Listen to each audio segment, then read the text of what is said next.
It's really cool. It's really great that the film is having the opportunity to be seen. At age 60, Keanu Reeves has seen it all: the good, the bad, and the ugly. She knows those who are good and those who pretend to be good. In Hollywood, she sees the darkness behind the camera, and she finally opens up, revealing the most evil people in Hollywood. People who don't just play villains on screen, but are villains in real life. Keanu isn't the type to rant, gossip, or chase headlines. He is quiet and almost spiritual in how he moves through life. But when he speaks, people listen. And what he's revealed about the toxic side of Hollywood will make you see the industry differently. Billion people in the world. So when one of them behaves badly toward you, he's actually doing you a great favor. We're talking about directors who manipulate actors, executives who destroy careers, and top figures in the industry who think they're untouchable. Reeves doesn't mention names randomly, but through his stories, the truth shines through. At number 6, we have Joe Charbanic.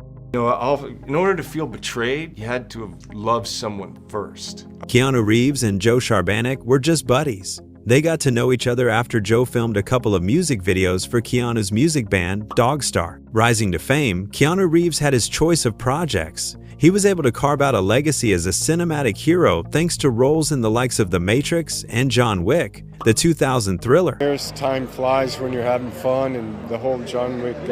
It was therefore puzzling to see Reeves in the 2000's The Watcher, a crime thriller with Reeves playing a serial killer caught up in a psychological game with an FBI agent played by James Spader. The film was poorly reviewed, made just $29 million, and didn't seem like what Reeves would do. It wasn't even in sync with his career, so many people wondered why he agreed to feature in the movie. According to Reeves, it was because he was tricked. The actor originally agreed to a small role in the film as a favor to a friend, Joe Charbanic, who played recreational hockey with Reeves. He also happened to be The Watcher's director. With Reeves in the cast, it would be easier for producers to obtain financing. Instead, Reeves found himself being prominently featured, with his character David Alan Griffin taking up a considerable amount of screen time, which he didn't expect. Keanu Reeves admitted to having never found the script interesting. "I never found the script interesting, but a friend of mine forged my signature on the agreement. I couldn't prove he did, and I didn't want to get sued, so I had no other choice but to do the film," he said. You blame yourself for the killings. Oh no, I blame the person who did them. Reeves made the revelation back in 2001 in an interview with The Guardian. The friend he talked about was none other than the director of The Watcher, Joe Charbanic, whom Reeves knew after the filmmaker helmed several music videos for Reeves' band, Dogstar. Will you be touring in the UK with your band, Dogstar?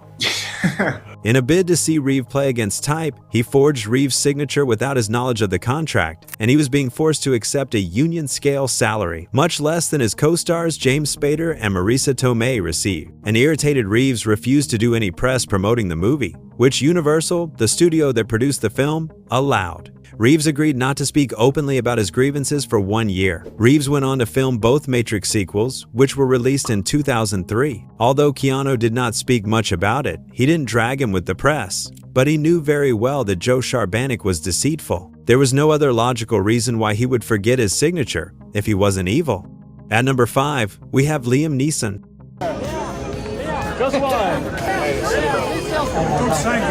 Keanu and Liam have been friends from way back. They've been together since they were strong and struggling, trying to find their feet. Liam was loud, confident, and always chasing a dream. Keanu, on the other hand, was quiet, thoughtful, and always listening. Their characters were contrasting, yet they were perfect like two pieces in a puzzle. They lived together in an apartment with a leaking roof and a broken floor.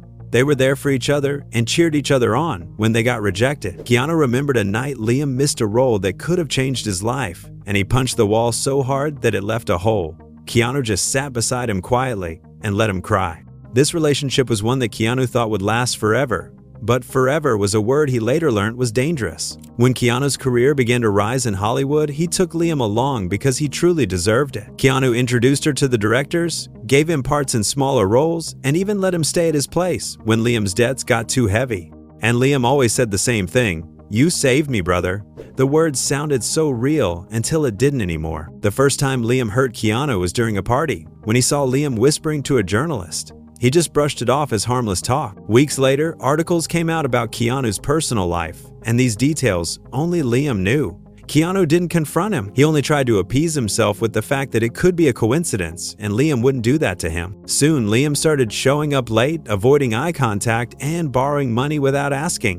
Keanu felt the shift, but he held on because he believed in loyalty. The final stroke that broke the camel's back came when Keanu was about to sign on to a passion project, a small independent film about love, loss, and forgiveness. The role was everything to him, but at the last moment, he was left out. The producer told him that someone else had slipped in and taken the role. It was someone close to him who knew about him. That person was Liam. He has used everything Keanu shared with him, scripts, notes, and ideas, and claimed it for himself. He even told the director that Keanu was not interested in the role anymore. By the time Keanu found out, it was too late. The deal was done. He didn't scream nor cry. That was it. Keanu didn't fight back. He was just silent. Liam came back years later to apologize, but it was too late. Jealousy took the better of him. The next celebrity Keanu considered evil was Charlie Sheen. You are very frank about your sex life. Right. From hiring sex workers. Charlie Sheen and Keanu Reeves' relationship got strained as a result of Sheen's substance abuse and unprofessional behavior, which did not sit well with Keanu Reeves. In the late 1980s and 1990s, when both actors were still trying to establish themselves and find their footing, their paths crossed several times at social gatherings and Hollywood events. Do you think you were a sex addict? Sure. Sheen did not hesitate to exhibit his unpredictable behavior, which was concerning to Keanu and other professionals in the industry. Keanu Reeves even went as far as expressing his frustration in Empire magazine, tagging it as damaging to the industry's reputation. Their differences became crystal clear when they were both considered for similar roles in high-profile action films. The directors could not help but notice the contrast in their behaviors. With Reeve being disciplined, coordinated, and put together, Sheen, on the other hand, was unreliable and disorganized. Later on, a producer who worked with them both on separate projects, producer Joel Silver, revealed that Reeves had expressed his displeasure about Sheen's inability to maintain professional standards during professional schedules. You look good, man. How are you feeling? We know about the past, diagnosis and other things, health issues that you're dealing with. How do you feel? I feel pretty good. Yeah? I feel pretty good, yeah. It's kind of scary when you hit 60 and you feel like... This professionalism involves the actor's responsibility to their craft and colleagues, which extends beyond individual talent, involving working together and team spirit. This created a lasting professional distance between them, with Reeve maintaining that public behavior affects the working environment, which is important for quality film. Speaking of distance, at number 3, we have Oprah Winfrey. Hawaii's been under spiritual attack. Yeah, sabotage squads, targeting leaders. Look at BJ Penn. Oprah is a popular figure in Hollywood and the entertainment industry as a whole, a self-made billionaire, the queen of all media, and a woman who built her empire by making herself the centerpiece of her brand. Oprah thrives on influence. Her wealth, her talk show, her network, everything about her screams power, spotlight, and control. Unlike Keanu, Oprah embraces fame as a tool. For her, the bigger the platform, the louder the voice, and the more she can shape culture. Discovered that being happy is not only a good thing, but it is essential to that connection. Going back to the mid-2000s, Oprah invited Keanu onto her show. On the surface, it seemed like any other celebrity interview, but fans noticed something strange. Keanu looked uncomfortable. He gave short, reserved answers, while Oprah pushed for emotional soundbites and headline-worthy moments. To Oprah, this was business as usual. She built her empire on big reveals and exposure, getting people to open up and turning vulnerability into television magic. Her biggest moments were celebrities crying on stage, sharing their deepest secrets. Ordinary people become household names because Oprah put them in the spotlight. If you could talk to the ones who've passed, would you tell them big things or the quiet days without them? She believes that stories are meant to be shared, that even tragedy, when told to the world, can inspire millions. A whole embodiment of the spotlight. But to Keanu, it felt like an invasion of his privacy. His discomfort wasn't just about the questions. It was about Oprah herself and what she represented. The commercialization of pain, the celebration of fame, the spectacle of celebrity. Keanu looked stiff. His answers were short. His smile seemed forced. Oprah, on the other hand, leaned in, probing about his personal life, nudging him to open up, fishing for that emotional Oprah moment. What do you think happens when we die, Keanu Reeves? But Keanu wouldn't bite. He deflected. He dodged. He resisted. To Oprah, this was standard practice. To Keanu, it felt like a trap. Unlike other stars who loved being in Oprah's orbit, Keanu never returned. No more interviews, no guest appearances on her network, no glowing soundbites praising her. Instead, Keanu went the opposite direction. He chose smaller press tours, indie film interviews, and the occasional sit-down with hosts who respected his boundaries. It wasn't about what he said, it was what he didn't say. Keanu's silence about Oprah spoke louder than words. He resents her for prying into tragedies he refuses to monetize. He simply doesn't trust people who make entertainment out of emotions. Whether true or not, the pattern is undeniable. Keanu and Oprah move in the same circles but never together. This isn't about petty grudges, because Keanu is not one to indulge in such. It is not about drama either. This is about two people shaped by very different lives. Oprah grew up in poverty, fought her way to the top, and built her brand on sharing her story. For her, telling the world everything isn't weakness, but power. Keanu, on the other hand, grew up with loss, with heartbreak, with scars that never healed. For him, telling the world everything isn't power. It's painful. Keanu might not hate Oprah in the personal sense because he is too respectful for public grudges. He hates what she represents, which is the spectacle of celebrity, the invasion of privacy, the idea that everything, pain, and grief is a story to be sold. Next on our list is Matthew Perry. I'm a person that if I have a drink, I can't stop. Matthew Perry is a Canadian actor, beloved for his iconic role as Chandler Bing in the hit sitcom Friends. After his passing, at the age of 54, the cause of his death remains under investigation, but Perry's struggles with addiction have been widely known and documented throughout his life. His rift with Keanu Reeves stemmed from a negative comment on his 2022 memoir, Friends, Lovers, and the Big Terrible Thing. Perry made startling revelations about his life, addiction, and complex feelings towards Reeves. Perry's memoir delved into his battle with addiction, where he openly admitted to taking a scary amount of medication. He testified to taking at least 55 pills a day at one point. This put him in a life-threatening situation, prompting emergency surgery, with a very slim chance of survival, about 2%. Amidst his battles, he vented his frustration toward Keanu Reeves. In the memoir, Perry questioned why original thinkers like River Phoenix and Heath Ledger met tragic fates while Keanu Reeves continued to thrive. River Phoenix, who was a close friend of Reeves, passed away in 1993 due to a fatal overdose at the early age of 23. Perry expressed profound grief for his friend and fellow actor in the memoir, recalling the moment he learned of Phoenix's untimely death. So this is what happens to me. I start thinking,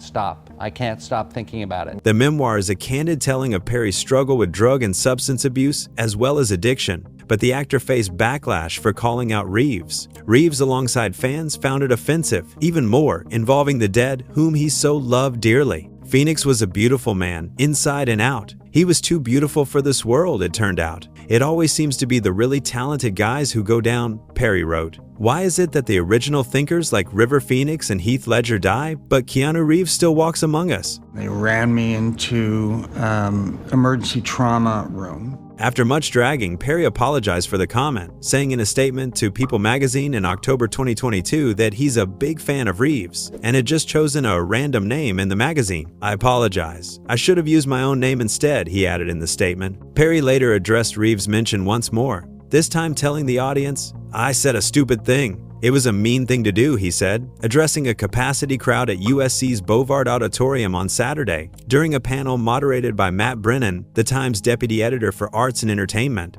I was in that hospital for 5 months and, escaped. I pulled his name because I live on the same street, Perry said during the panel, noting that any future versions of the book will not have his name in it. Although Perry did not apologize in person, he added that if he ran into him, he would apologize because his actions were stupid. Topping our list today is Allison Silver. The paparazzo is claiming that Reeves hit him with his car, caused him to fall, seriously injure his wrist. As calm and peaceful as Keanu is, he somehow comes in contact with terrible people. In 2007, Keanu found himself facing a very public accusation, one that threatened not only his money, but also his reputation as one of Hollywood's kindest souls. At the center of this controversy was a paparazzo named Allison Silva. The incident happened on March 19, 2007, when Keanu was leaving his friend's house in Rancho Palos Verdes, California, driving his Porsche. As he pulled out, Silva, a paparazzo, a photographer who pursues celebrities to get photographs of them, claimed that Reeves hit him, knocking him to the ground and injuring his wrist.